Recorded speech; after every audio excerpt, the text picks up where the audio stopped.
Hello दोस्तों, आपका स्वागत है आपके अपने चैनल बालक ज्ञान में। दोस्तों आज हम आप लोग के लिए फिजिक्स का 9वां चैप्टर लाए हुए हैं। आपसे रिक्वेस्ट है कि वीडियो अंत तक देखिएगा, क्योंकि इस वीडियो में वही क्वेश्चन लाए हुए हैं जो आपके एग्जाम में आने वाले हैं। तो चलिए शुरू करते हैं। गोलीय पृष्ठ पर अपवर्तन क्या होता है? तो देखिए, जब दो माध्यमों के बीच, माध्य मतलब बीच होता है, कोई गोलीय पृष्ठ रख दिया जाता है तथा इस पर अपवर्तन की घटना हो, तो इस प्रकार के पृष्ठ को गोलीय पृष्ठ पर अपवर्तन कहा जाता है। दोस्तों समझिएगा, जब दो माध्यम है, मान लीजिए कोई माध्यम है, ये जल वाला माध्यम है, ठीक, ये जल वाला माध्यम है, ये वायु वाला माध्यम है, ठीक, ये वायु वाला माध्यम है। तो बोला गया है कि इसके बीच में क्या रखा जाता है? कोई गोलीय पृष्ठ रख दिया जाता है। यहाँ पर कोई गोलीय पृष्ठ रख दिया जाता है, तो इसमें परिवर्तन देखने के मिला जाता है, तो इसको हम बोलेंगे गोलीय पृष्ठ पर अपवर्तन। चलिए अगला जो क्वेश्चन है, रेखीय आवर्धन। तो लेंस हो चाहे दर्पण हो, लेंस व दर्पण से बनी किसी वस्तु के प्रतिबिंब की लंबाई, लेंस या दर्पण से बनी किसी वस्तु की प्रतिबिंब की लंबाई तथा उसी वस्तु की लंबाई के अनुपात, यानी प्रतिबिंब की या लंबाई के अनुपात को रेखीय आवर्धन कहा जाता है। रेखीय आवर्धन एक मात्रहीन राशि है, इसका कोई मात्रक नहीं होता है, ठीक। चलिए अगला जो क्वेश्चन है, क्रांति कोण की परिभाषा दीजिए।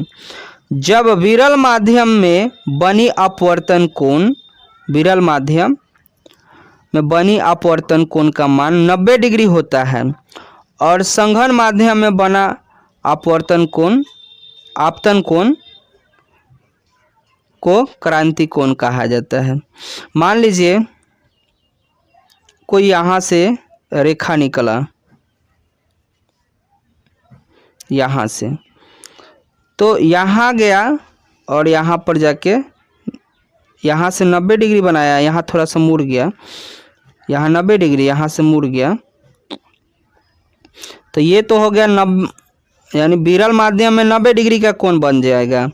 अब वही जो है संघन माध्यम में जाएगा तो अपवर्तन कोण होगा ना, अपवर्तन कोण, तो उसको हम लोग क्रांति कोण कहेंगे, ठीक।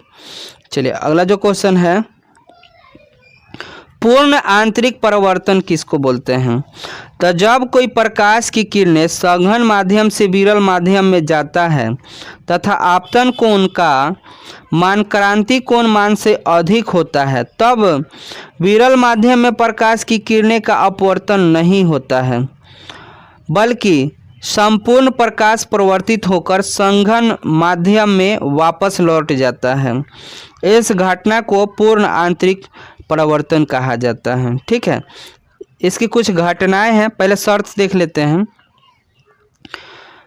पूर्ण आंतरिक परावर्तन के शर्त है, पहला, पूर्ण आंतरिक परावर्तन की घटनाएं तभी होती है जब यह दो शर्त पूरी करती है। कौन कौन सी? तो पहला शर्त जो है, प्रकाश संघन माध्यम से विरल माध्यम की ओर जाना चाहिए, ठीक, और आपतन कोण का मान क्रांति कोण मान से अधिक होना चाहिए, ये इसकी शर्त है, ठीक है। चलिए अगला जो क्वेश्चन है,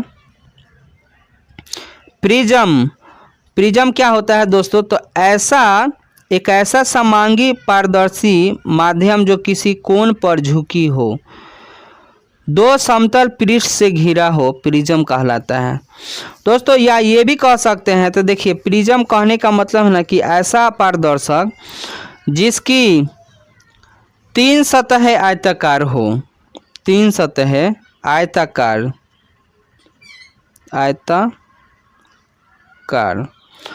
और 2 सतहें त्रिभुजाकार। ऐसा पारदर्शक जिसकी 3 सतहें आयताकार और 2 सतहें त्रिभुजाकार हो, वो प्रिज्म कहलाएगा, ठीक है। चलिए अगला जो क्वेश्चन है दोस्तों, प्रकीर्णन तो माध्यम के कणों को द्वारा प्रकाश ऊर्जा को अवशोषित कर अन्य दिशाओं में विकृत कर देना प्रकाश का प्रकीर्णन कहलाता है। या ये समझिए दोस्तों कि जब प्रकाश की किरणें किसी सूक्ष्म कणों पर पड़ता है तो कुछ कण खींच लेता है और कुछ कण विकृत करता है, उसको प्रकीर्णन कहा जाता है। ठीक, इसके कुछ उदाहरण है दोस्तों, यहाँ पर देखिएगा। प्रकाश, आकाश का रंग नीला दिखाई देना प्रकीर्णन के कारण होता है। समुद्र तथा महासागरों का जल नीला दिखाई दे रहा है। चाहे सूरज उगते और डूबते समय लाल दिखाई दे रहा है। खतरे के जो है संकेत लाल रंग का उपयोग किया जाता है। ये सब सारे घटनाएं जो है प्रकीर्णन का है। ठीक, चलिए अगला क्वेश्चन जो है, आकाश का रंग नीला क्यों दिखाई देता है? तो लॉर्ड रेले के नियम के अनुसार लाल रंग के प्रकाश की तरंगदैर्घ्य सबसे अधिक होता है, जबकि बैंगनी तथा नीले रंग का प्रकाश की तरंगदैर्घ्य कम होती है। लाल रंग का तरंगदैर्घ्य प्रकाश का प्रकीर्णन कम होता है तथा बैंगनी के नीले रंग का अधिक होता है। यही कारण है कि वो आकाश नीला दिखाई देता है। ठीक, चलिए अगला जो क्वेश्चन है, उत्तल लेंस और अवतल लेंस का उपयोग।